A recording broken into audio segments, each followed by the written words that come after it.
Vamos a comenzar con la ronda de entrevistas correspondiente a la jornada del día de hoy. Ayer fue un día de mucha expectativa a nivel judicial. Se cumplió la audiencia preparatoria de juicio dentro del proceso mediante el cual está siendo juzgado, o va a ser juzgado, el alcalde metropolitano Jorge Yunda y un grupo de personas públicas y privadas por supuestas irregularidades en el contrato que significó la adquisición de pruebas para la detección del COVID-19 el año anterior.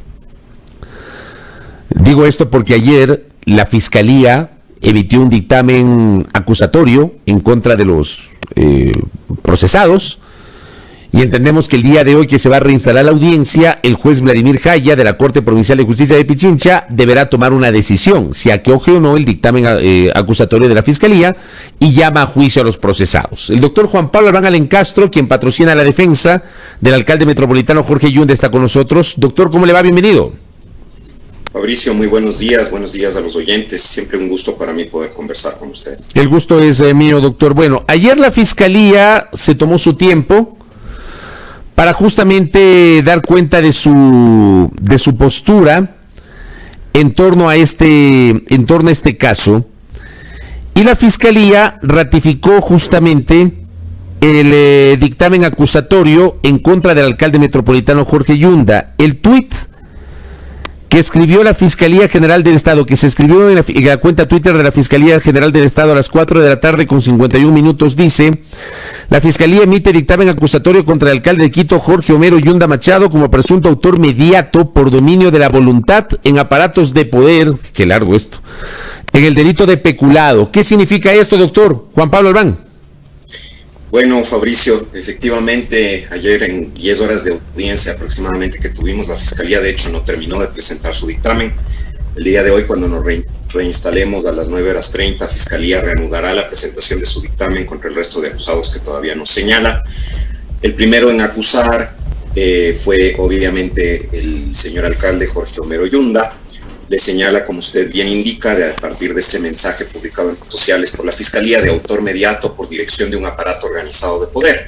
Esto traducido al lenguaje ordinario, lo que significa es que el doctor Yunda, en su calidad de máxima autoridad del municipio, siendo el municipio una suerte de empresa criminal que abarca a todos los funcionarios y también a todos los concejales, porque la propia Fiscalía ha reconocido que el Consejo Metropolitano siempre estuvo al tanto de todo, habría manipulado los hilos de esta empresa criminal para poder perjudicar al Estado, beneficiándose él o un tercero. Hay un solo problema con esta tesis que plantea la Fiscalía, y es que no presentó un solo elemento que acredite la existencia de este hecho, porque la Fiscalía le acusa de peculado a Jorge Yunda el día de ayer, como ya había hecho el 16 de febrero, por declarar el estado de emergencia en la ciudad, lo que no constituye peculado.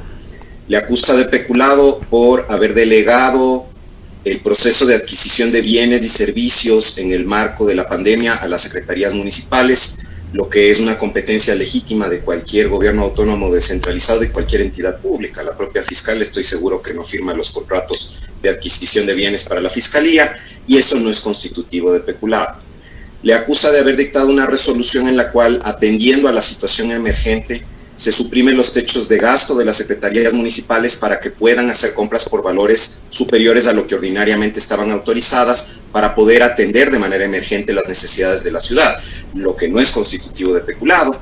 Y finalmente, y esto es lo que obviamente más morbo genera en la ciudadanía, que no logra separar la crisis política de la realidad de este caso, le acusa de haber cruzado mensajes de texto con algunos de sus funcionarios y funcionarias, y que estos funcionarios y funcionarias le contestaron, textos que la propia Fiscalía leyó en la audiencia y que son absolutamente inocuos, y que luego la Fiscalía empezó a especular sobre su contenido y motivaciones, como también hizo con llamadas telefónicas que ni siquiera sabe si alguna vez realmente se realizaron entre funcionarios.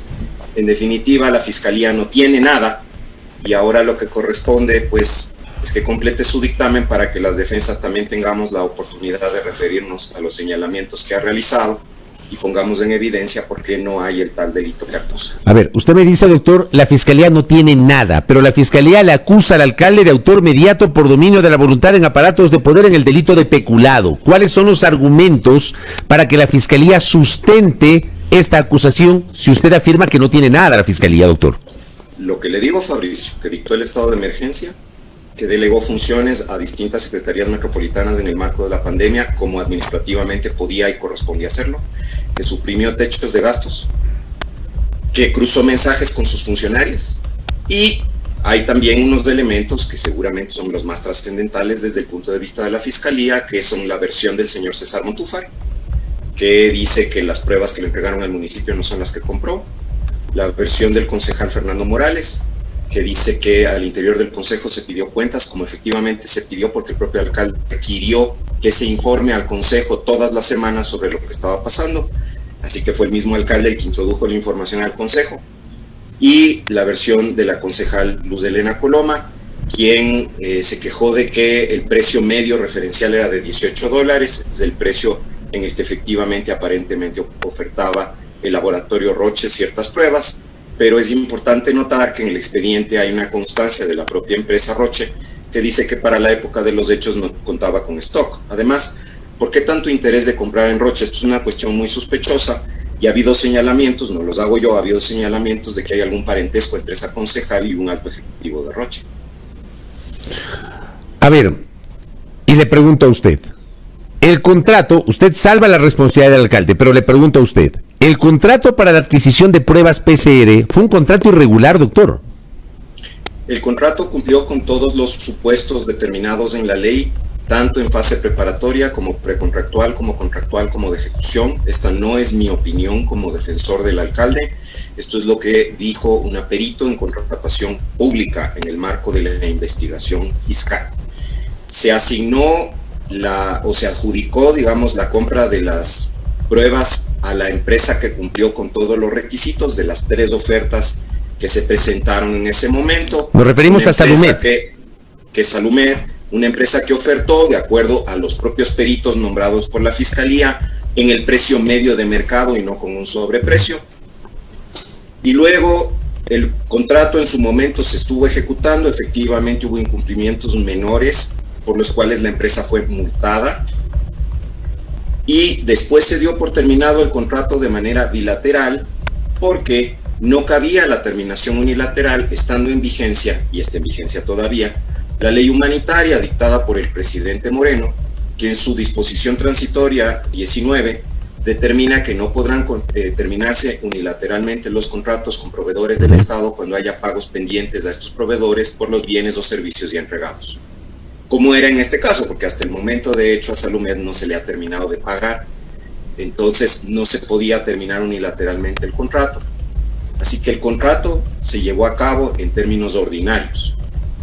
Luego se ha satanizado esta cuestión de los informes de la UDLA, que probablemente, Fabricio, es el elemento en el que la mayoría de personas se concentran al momento de debatir este caso. Sin embargo, lo que la gente no sabe, porque eso la Fiscalía hacia afuera no lo dice, es que la propia UDLA emitió un informe indicando que la sensibilidad de las pruebas y especificidad de las pruebas era de cerca del 95%. No dice que hay informes de otras validadoras como la alemana SYNLAB que dan cuenta de que la sensibilidad y especificidad es más del 99%. Eso no lo dice. Solamente dicen lo que les conviene a través de estas piezas como la que usted refiere hace un momento, en la que se da cuenta de que se le acusó al alcalde como autor mediato, pero no cuentan toda la historia.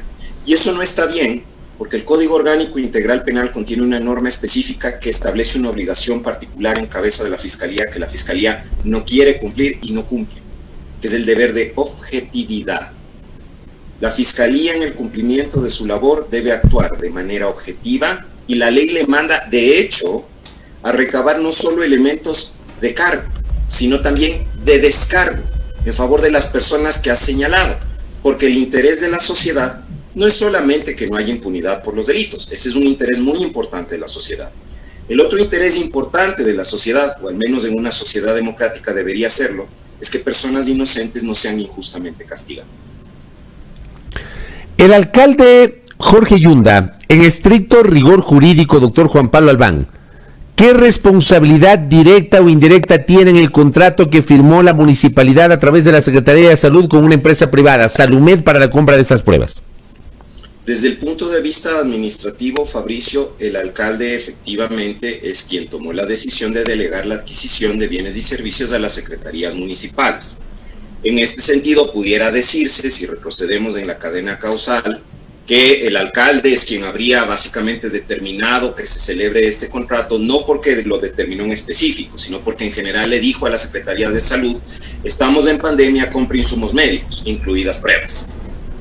Sin embargo, siendo el contrato un contrato que se ejecutó de manera regular, y le reitero, no lo digo yo, lo dice un perito que incorporó su informe al expediente. Esto no es una mera especulación, eso consta en la investigación fiscal. Entonces, no habría que atribuir ningún tipo de consecuencia jurídica a nadie porque no hay una ilicitud o una irregularidad en el proceso contractual. Entonces, claro, obviamente el alcalde es la cabeza del municipio y obviamente el alcalde, al tomar la decisión de delegar la adquisición de bienes y servicios, está derivando a sus subalternos una obligación de la cual tendrá que ejercer supervisión, como efectivamente, y la Fiscalía así lo reconoce, ejerció, porque le pidió, al hacer la delegación a las secretarías municipales, que presentaran informes semanales sobre las actividades que desarrollen y los contratos que ejecuten, como efectivamente en este caso ocurrió, informes que no solo se presentaban al mismo alcalde, se presentaban a todo el Consejo Metropolitano, a los 21 concejales y al alcalde. Entonces, no hay nada ilícito, no hay nada irregular, y la crisis política y la impopularidad del personaje no tienen nada que ver con lo que estamos discutiendo en este caso. Y hay que permitir que la justicia siga su curso en el marco de este caso de manera regular, sin contaminarse de la crisis política y de las aspiraciones políticas, legítimas o no, que algunas personas pudieran tener de hacerse con el sillón de la alcaldía. ¿Usted cree que la cosa va por ahí? Yo creo que eso es un componente muy importante de lo que el tema político y el interés de un cambio, de un relevo anticipado en la conducción de la alcaldía. ¿Usted le relaciona con esta investigación judicial, doctor? Me parece que tiene un rol importante, Fabricio. Me parece que el comportamiento del propio ente oficial de investigación evidencia que se ha manejado este caso de manera sui generis, revelando información, por ejemplo, a medios digitales que las propias defensas no teníamos acceso, contando la historia de manera descontextualizada, contando la historia de manera incompleta, involucrando a personas que de hecho inclusive no tienen nada que ver. Fíjese cómo le fueron a allanar la casa a un ex procurador metropolitano con una orden judicial que señalaba un inmueble diferente a aquel en el que él vive, y sin embargo la Fiscalía se metió a su casa. Entonces, creo que todo el manejo que se ha dado lo que sugiere es que hay unos intereses que trascienden el mero esclarecimiento de este hecho y van un poco más allá a una discusión que de fondo la estamos viendo, porque creo que no podemos ser ingenuos.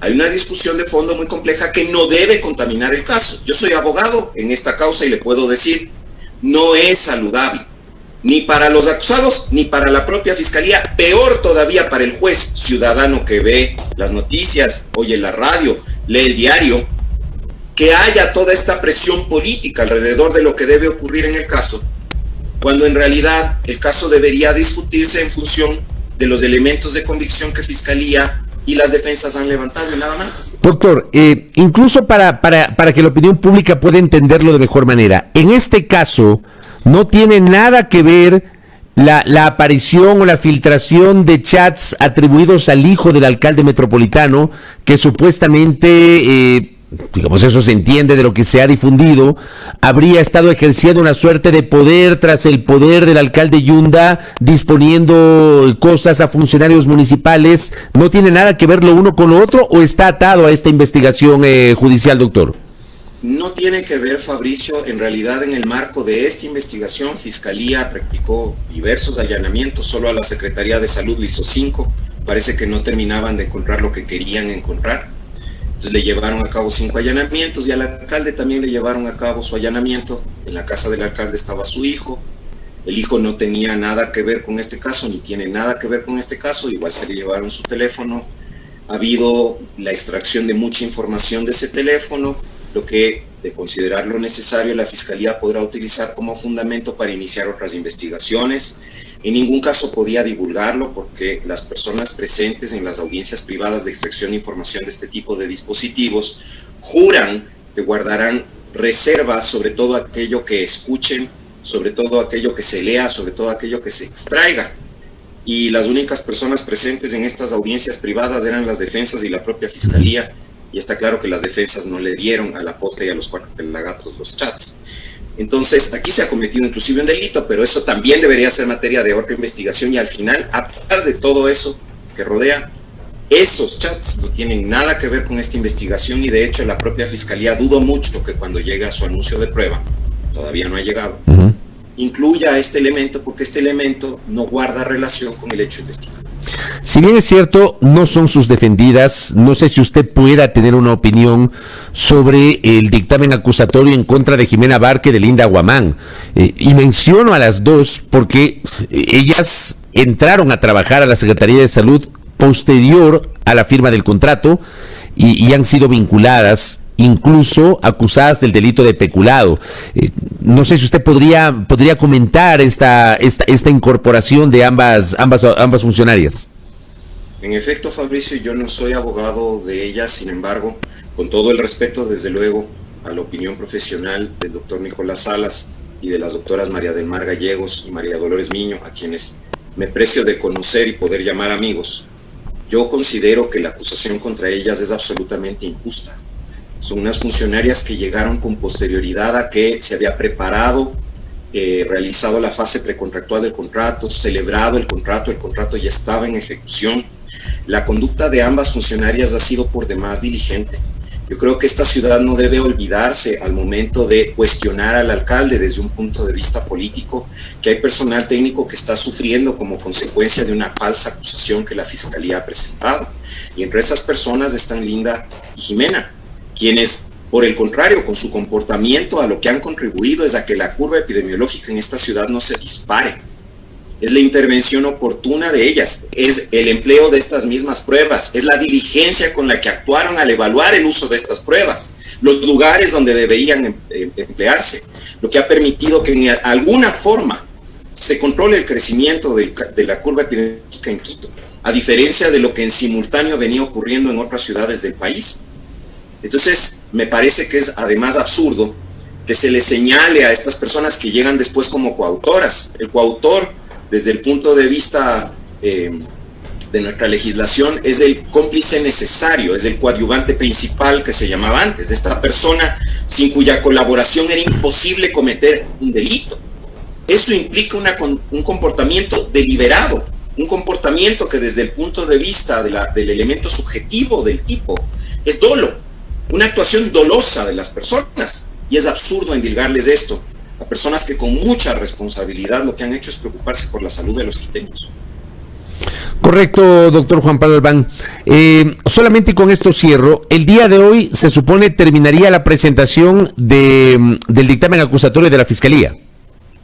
Sí, y probablemente, porque ya no le queda tanto a la Fiscalía, a continuación, bueno, en orden procesal en realidad tendría que darles la palabra al presidente de la Corte, al propio municipio de Quito, que se ha presentado en esta causa como acusador particular respecto de algunos de los procesados, a la Procuraduría General del Estado de estar presente, ayer no estuvo presente en la audiencia, y curiosamente, a pesar de que no es parte procesal y legalmente no corresponde, también se le ha estado dando la palabra a la Contraloría General del Estado.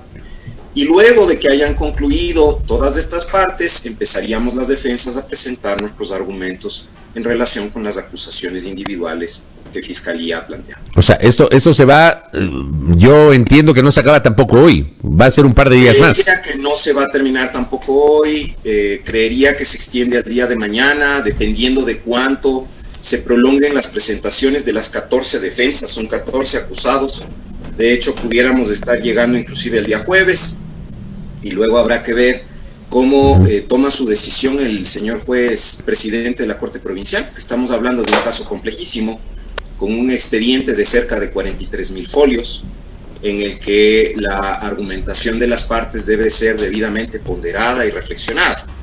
No creo, no lo sé, esto es una decisión suya, pero yo no creo que él se precipite a dictar un pronunciamiento de manera acelerada, sin hacer una reflexión adecuada alrededor de los elementos de convicción que las partes han aportado. Todo lo contrario, él tiene una experiencia muy dilatada, fue fiscal, fue juez de tribunal penal, ahora es juez de la Corte Provincial y sabe que estas cosas exigen una motivación suficiente, una explicación detallada de por qué se decide lo que se decida y en consecuencia se tomará seguramente su tiempo para hacerlo.